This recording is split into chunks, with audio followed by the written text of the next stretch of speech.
It is said that to write the story of the Bengali people, one must begin with Gaur. It is therefore poetic that this city, as shared heritage between two great Bengali nations, one in India and the other one in Bangladesh, is coincidentally split across the border. To tell the story of Gaur and the warrior king that gave it prominence, we begin at the fall of the mighty Gupta Empire. At its peak, the Gupta Empire ushered a golden age for India.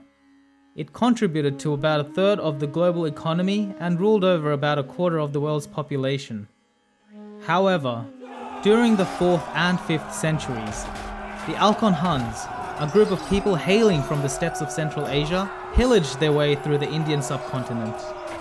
Just as the Huns had humbled the Western Roman Empire in Europe, so did the Alkon Huns bring the Gupta Empire to its knees.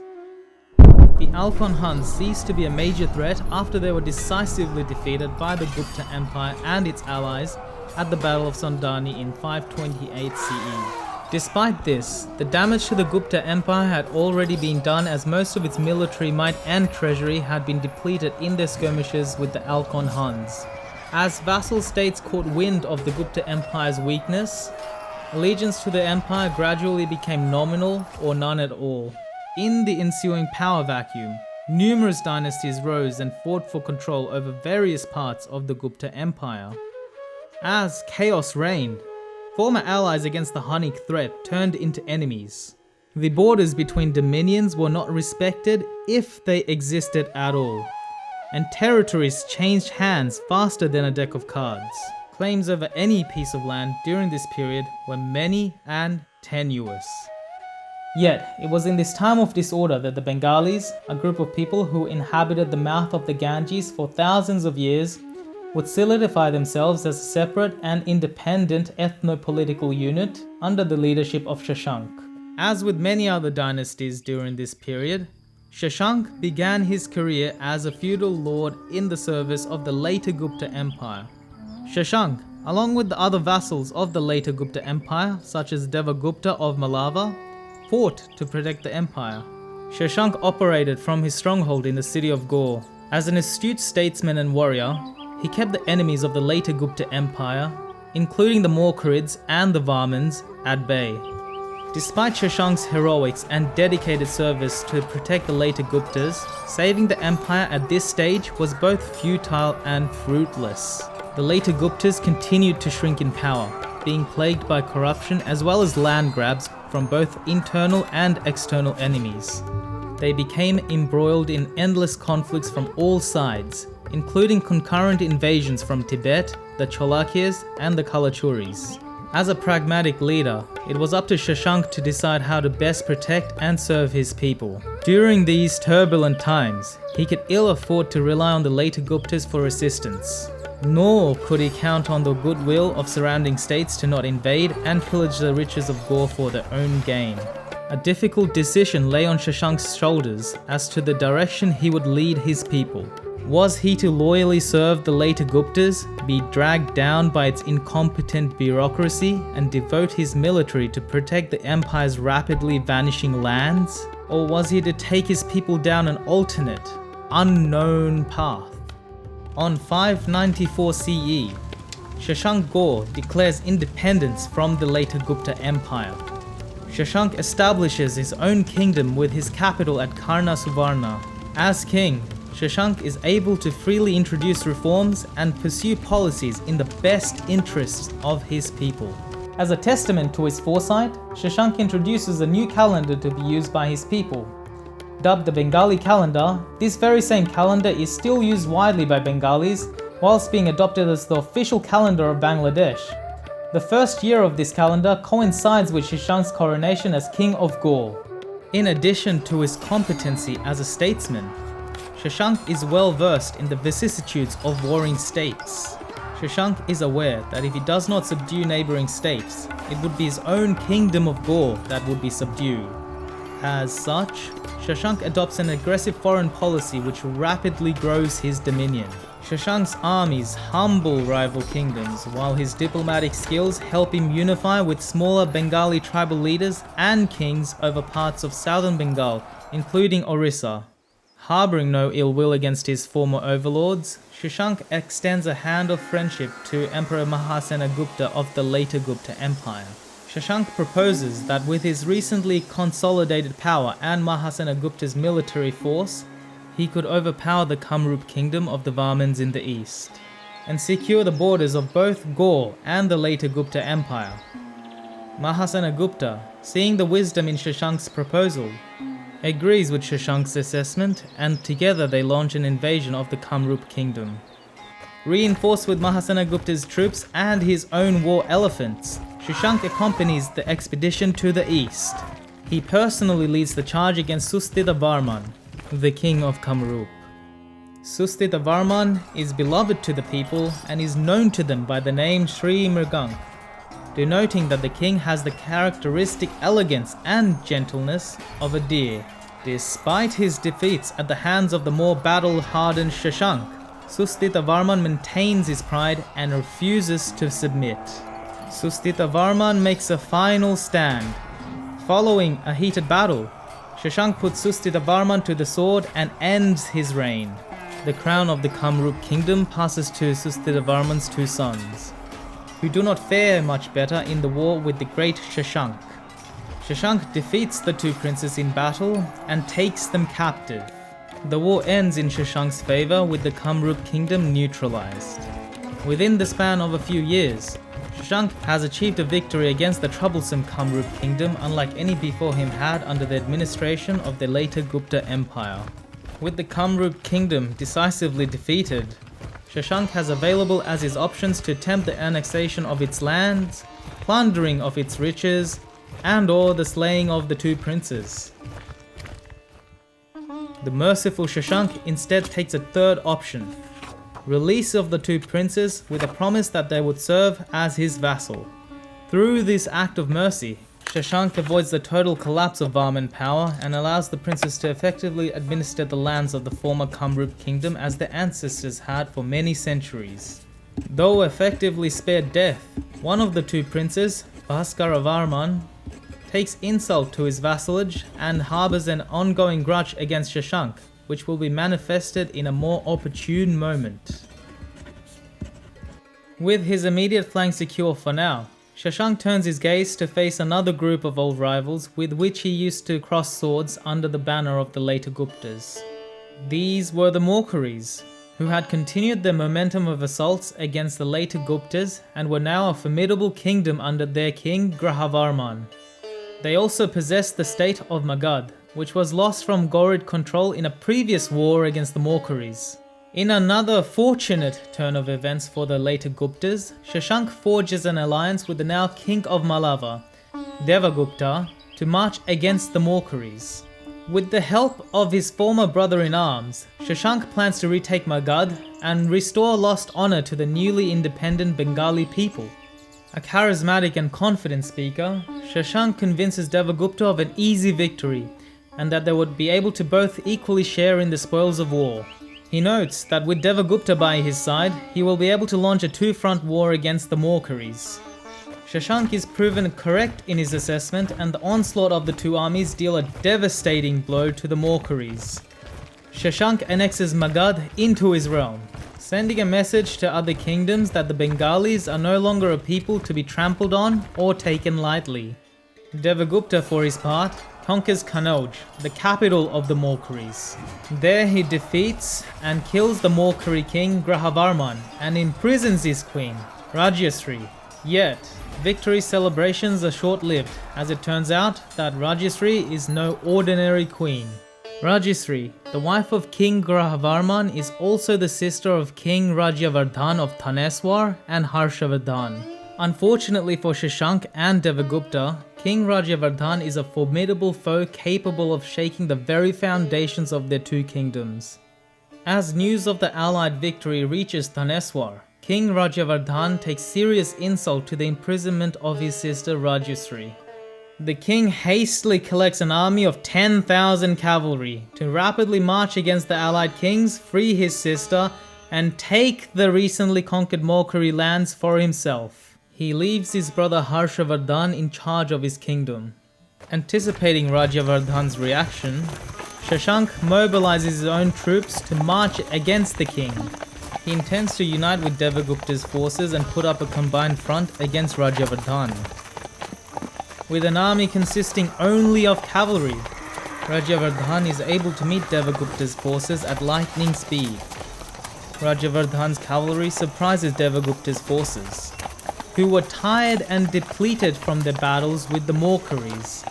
Sensing weakness, Rajavardhan's cavalry charges hard into Devagupta's lines and shocks his forces. As a warrior king himself, Devagupta fiercely resists Rajavardhan's relentless attacks and attempts to rally his troops. However, as the battle progresses, Rajavardhan emerges as the clear victor with Devagupta defeated and slain in battle. Rajavardhan takes prisoners of war and sends them back with his cavalry to watch over them in a garrison nearby. Over the horizon, Shashank's troops finally arrive and rapidly populate the battlefield. Shashank quickly realizes that his ally, Devagupta, has fallen. Though not in time to save his ally, Shashank arrives in time to face Rajavardhan's cavalry, decimated and at its weakest point. This time, it is Rajavardhan who is caught unprepared. Not one to admit defeat, Rajavardhan clashes with Shashank's troops. Shashank soon crushes Rajavardhan's cavalry and avenges his fallen ally, Devagupta, by taking Rajavardhan's life in battle. Despite dealing a massive blow to Rajavardhan's kingdom, Shashank does not push forward to invade Thaneswar. Shashank's troops stop at Kanauj, which had been taken by Devagupta from the Morkaris. Shashank releases the former queen of the Morkaris, Rajyasri, from her imprisonment in Kanauj. He does not hold a grudge against Rajavardhan's kingdom, considering they acted, albeit hastily, to protect their prestige. Despite achieving her freedom, the flames of anguish smolder within Rajyasri's heart at the recent turn of events. The deaths of her husband, Grahavarman, and brother, Rajavardhan, combined with the loss of her kingdom to Shashank, pushes her to enter into the remote forest of Vindhya. She would rather disappear than humiliate herself by taking shelter in her brother's kingdom based in Thaneswar, which was much nearer and easier of access. Shashank seizes any further expansion to the west. Within his brief time as monarch, Shashank had created a secure base for the Bengali people and reclaimed formerly lost lands. The victory objectives of neutralizing the hostile Morkaris and retaking Magadh having been completed, Shashank turns to ruling his own kingdom in peace. Shashank attends to the economic and cultural development needs of his people, who have now been united under a single banner. A shared sense of national identity pulsates throughout the realm, as the once fractured lands of the Bengali people have been joined together through Shashank's tireless efforts. Ruling over a grateful nation, Shashank does not need to expand any further to bring glory to himself. In stark contrast, Harshavardhan does not share in the same sentiments as Shashank. Fuming his zeal for war, Harshavardhan's informants advise him that Shashank had murdered his brother through some sort of trickery, such as after promising Rajavardhan that no harm would come to him during a meeting. When hearing of his brother's demise, it is said that his fiery spirit blazed forth in a storm of sorrow, augmented by flaming flashes of furious wrath. His aspect became terrific in the extreme. On his coronation, Harshavardhan takes a solemn vow to punish Shashank for the death of his brother. As king of Thaneswar, he marches out with his army to invade Shashank's kingdom. On Shashank's other flank, Bhaskaravarman, who was one of the two Varman princes released by Shashank in his previous conquest, sits as the nominal leader of his people. He disdains his promise to Shashank to serve as his vassal to the Gora kingdom. Well aware of Harshavardhan's personal hatred for Shashank and the military might of Thaneswar, Bhaskaravarman sends out a messenger to meet Harshavardhan. Bhaskaravarman's messenger meets Harshavardhan en route to invading the Gora kingdom. The messenger gives Harshavardhan news of Bhaskaravarman's intended betrayal and requests an alliance with Harshavardhan. Once allied, Bhaskaravarman can declare his kingship and march against the Gora kingdom, pinning Shashank in a destructive two-front war. Harshavardhan gladly agrees and goes further to declare his alliance to be an alliance of everlasting friendship. Before marching to crush Shashank's kingdom, Harshavardhan took it as his first duty to find his sister, Rajyasree. He leaves his army to march forward without him, as he will catch up to them later. Harshavardhan enters into the Vindhya forest, the last known whereabouts of Rajyasree. Navigating through mountain ridges, hill ranges, highlands, and plateau escarpments, Harshavardhan unsurprisingly encounters difficulty finding his sister within this huge yet dense search area. He finds various settlements in this forest, and he asks local chieftains of his sister's whereabouts. Harshavardhan's inquiries lead him to a group of mendicants. He lets the mendicants know that he had been, for a number of days prior, looking for his sister, for she is now his only living close relative. One of the mendicants, with tears in his eyes and in a state of despair, informs Harshavardhan of what he had seen early that morning. When coming back from his prayers, the mendicant was wandering on by the soft sand of the riverbank. From there he heard the monotonous, mournful, bewildering sound of women weeping like the humming of bees. The women's feet were swollen, toes were bleeding, legs were fevered and lame with blisters, calves were white with dust, thighs were wounded, and garments were torn. They appeared to be in the process of building a large funeral pile to be set alight and entered into. At the head of this procession was his own sister, Rajyasree. Harshavardhan immediately makes haste towards the direction in which the mendicant had indicated the women were intending to commit mass suicide. Finding his sister Rajyasree, Harshavardhan and others attempt to convince his sister not to take her life. Harshavardhan capitalizes on his relationship with his sister and shared bond of hatred against Shashank. He speaks his heart to his sister and those around him. My sister, so young and so tired by adversity, must be cherished by me for a while, even if it involves the neglect of all my royal duties. But I also made a vow in the presence of all the world, when I bound myself to obey my right arm, which was uplifted to destroy the insolent enemies who had slain my brother. And unable to endure the insult offered, I surrendered my whole soul to righteous vengeance. Comforted by Harshavardhan's approach, Rajyasree returns to Thaneswar whilst Harshavardhan rejoins his army on the banks of the Ganges. The news reaches Shashank of combined forces marching against him. Possessing no allies in his time of need, Shashank reflects on a battle strategy which addresses the fact that he faces a two-front war against two fierce opponents with personal grievances. His entire kingdom stands on the brink of annihilation, and everything he has worked tirelessly to achieve could be undone with one wrong move.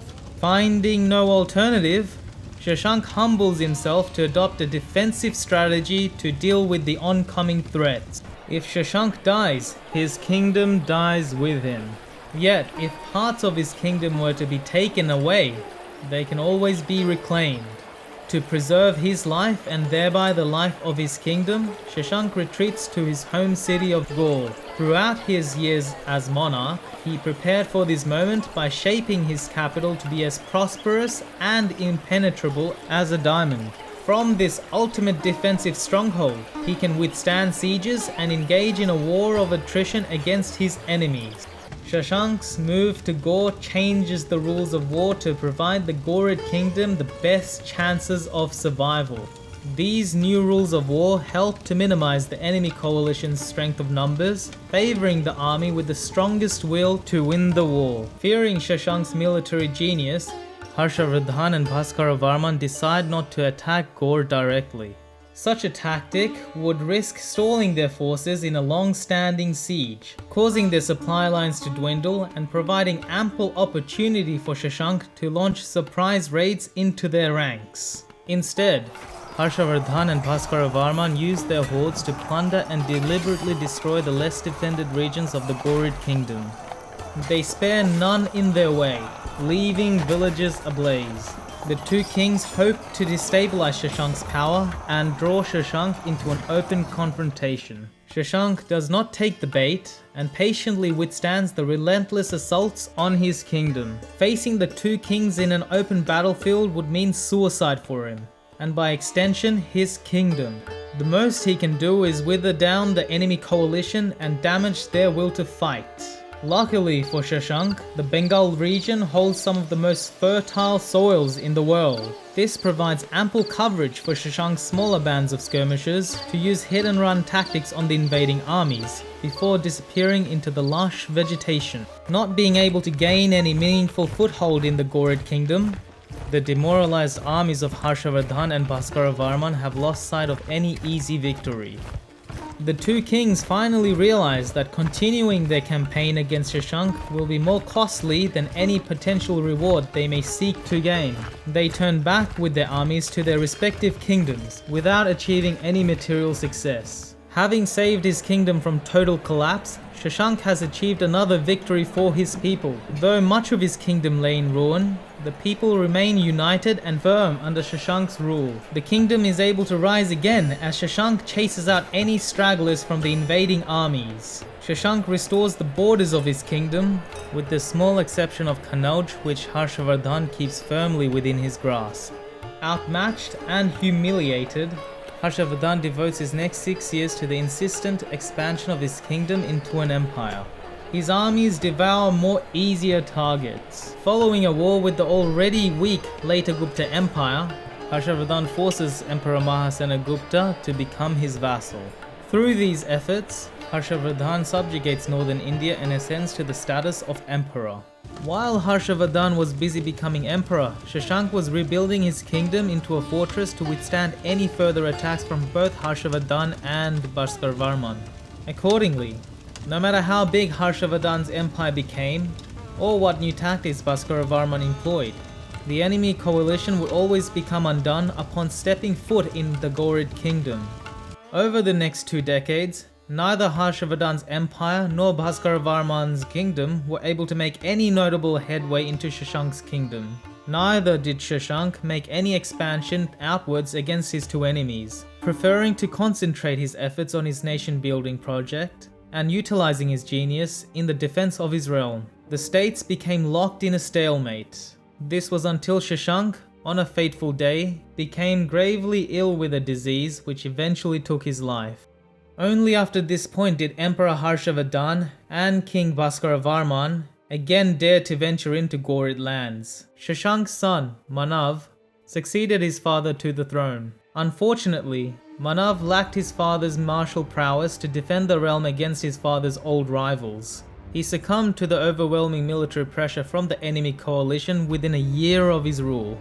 Unlike Shashank's merciful treatment of the Varmans, Harshavardhan and Bhaskaravarman cared not to make a vassal of Manav and retain the stability of the kingdom of Gora. The two rulers were content to finally take their vengeance upon Shashank through his son. What followed was a 100-year period of anarchy and confusion in Bengal. If one were to measure Shashank's life against the achievements of his enemies, then it would be clear that Shashank's life was a failure, as Harshavardhan and Bhaskaravarman had triumphed over Gaul. Even the very nation he had dedicated his life to unify, fractured into quarreling tribal states and miniature kingdoms. Yet, looking from a different perspective, Shashank was successful throughout his life in protecting his realm against the vast armies of Harshavardhan and Bhaskaravarman. Shashank's unification of the Bengali people and unwavering service to the development of his realm laid the groundwork for future leaders to unify and guide the Bengali people to higher pursuits. Upon the conclusion of the 100-year period of anarchy, we will see Shashank's spirit fighting for an independent Bengal continue through the Palas as they build an empire from the ashes of Shashank's kingdom. Though Shashank's kingdom fell with him, his legacy was carried on through the sense of national identity shared between the Bengali people.